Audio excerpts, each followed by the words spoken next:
So this is meant to be an overview of the different aspects of health, so I don't really want to go into too much detail on each one. However, they're all pretty important and can be pretty nuanced, so I'll try to make future videos on each aspect specifically.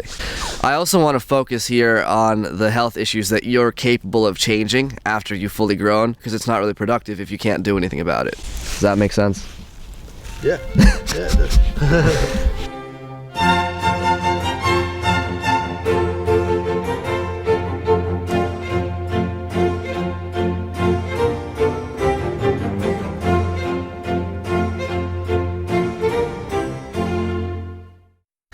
So without further ado, here are the ways that you can tell if you're healthy. So do you have skin problems or eczema or acne or blemishes and all other types of unsightly features? Skin issues can be caused by a lot of factors. Sugar, bad gut microbiome, chemicals that you put on your skin and other stuff. And having bad skin is one of the easiest indicators of not optimal health. What about hair problems? Are you balding, getting gray hair? Is your hairline receding? Is your hair falling out a lot? Balding and gray hair aren't actually as natural as people seem to think. It's not just a symptom of getting old. My dad is in his 60s, and he actually has less gray hair now than he used to, because after he changed his diet, a lot of the gray hair turned dark again. I also have friends in their late 20s who have a receding hairline, but after they switch up their diet and started doing different stuff with their shampoo, their hair is actually growing back. So the whole balding, hair loss thing isn't necessarily a given, it's something that can be changed through your health and diet. Another example is if you take too much zinc and you don't take copper, your hair will fall out. And that's a nutrient imbalance that will cause this type of symptom. So you can tell based on the quality of your hair whether or not you're healthy on the inside. Do you have teeth issues as well? Cavities, a receding gum line, plaque building up, these aren't all necessarily due to poor oral hygiene as we've been taught. A lot of it's due completely to diet and nutrition. There's a very important dentist named Weston Price who about 100 years ago traveled around the world and studied the dental health of people who lived on an indigenous lifestyle. What he found was that in these groups of people, even in places that had never heard of toothbrushes or toothpaste or fluoride or anything, these people had very few cavities, and compared to when they started adopting modern foods, even when they were brushing their teeth, cavities started showing up in crazy numbers. Essentially, what his research shows is that most of the teeth problems that we have are due actually to poor nutrition and not necessarily due to bad oral hygiene. What about fatigue? A lot of people need multiple cups of coffee just to make it through the workday, but that's not necessary.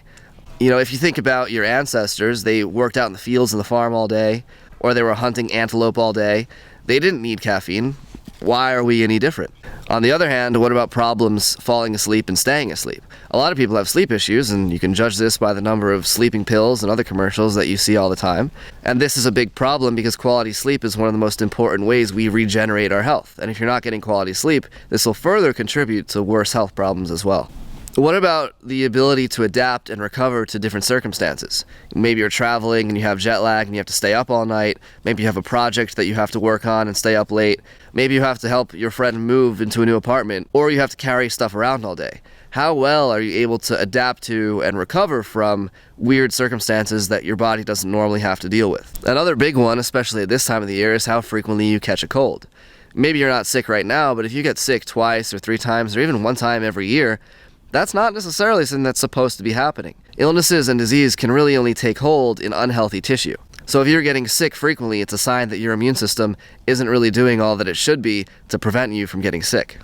Another major issue, and this is something that's plagued me a lot, especially since childhood, is congestion and the ability to breathe through your nose. I used to never be able to be more than 20 feet away from a tissue box because my nose was constantly runny all the time from allergies and who knows what. But after I switched my diet, started getting healthier, now I very rarely have a runny nose, except maybe it's cold or something, and I'm much more able to breathe through my nose regularly. As I'll probably elaborate on in other videos, breathing through your nose is super important, and if you're not able to do that fully, then that's going to cause health problems in other areas as well. What about bad breath and body odor? A lot of the times, people think that these smells are just what smells humans produce and it's gross because we're animals and blah blah blah, but that's not exactly how it works. Your breath doesn't smell bad because of what's in your mouth. Your breath smells bad because of what your lungs are exhaling, and that means what toxins that are in your blood are your lungs trying to expel. Same thing with sweat. If you eat crappy food that your body can't really process well, all sorts of systems will malfunction and your sweat will smell a lot worse. I've noticed this as well. Times maybe I've had a night of drinking or I've been doing stuff that isn't so healthy. When I sweat the next time at the gym, it's a lot worse than normal when I'm just eating healthy the whole time.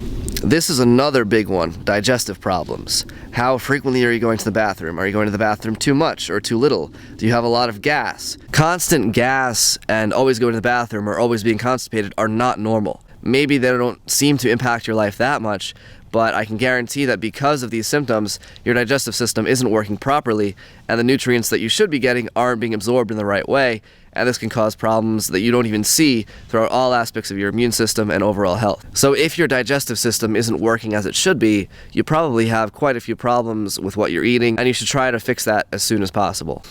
Another obvious problem is carrying excess body fat. Sure, some amount of body fat might make sense depending on the climate that you live in, the climate your ancestors grew up in, but excess body fat is a problem for a ton of reasons that I don't really need to get into here, most of which should be relatively obvious. On the other hand, also being too skinny is another problem as well, because it shows that you're unable to absorb and process the nutrients that you eat and turn them into structural tissue in the way that your body should be. Excessive wrinkling, especially at an early age, this kind of falls into the category of general skin problems. But if you're not eating enough collagen, for example, or enough of the nutrients your skin needs in order to be able to be soft and supple, wrinkles will start to develop. And this is something that can definitely be avoided, or at least postponed for a long time, but people seem to think that it's just the normal progression of life. The last one I want to talk about for today is just a general inability to focus. People seem to think that the brain is somehow different from the rest of the body, which is kind of crazy because it's obviously an organ and also the most complex organ we have.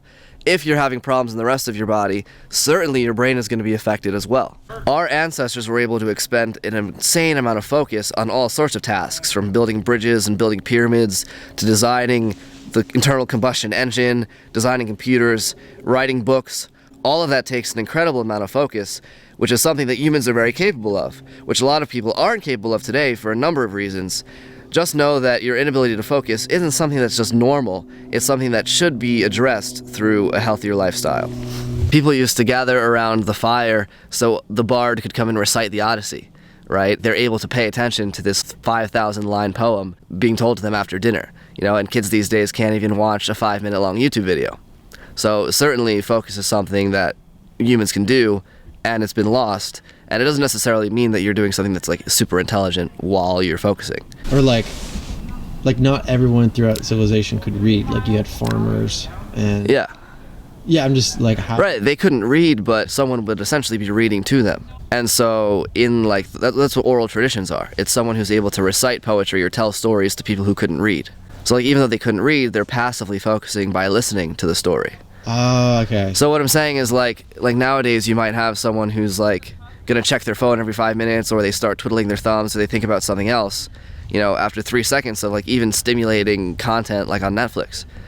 Whereas in the olden days, those simple farmers would have been sitting around a fire for 3 hours at night, engaged while someone recited poetry to them. Right. So that's a big difference. Okay.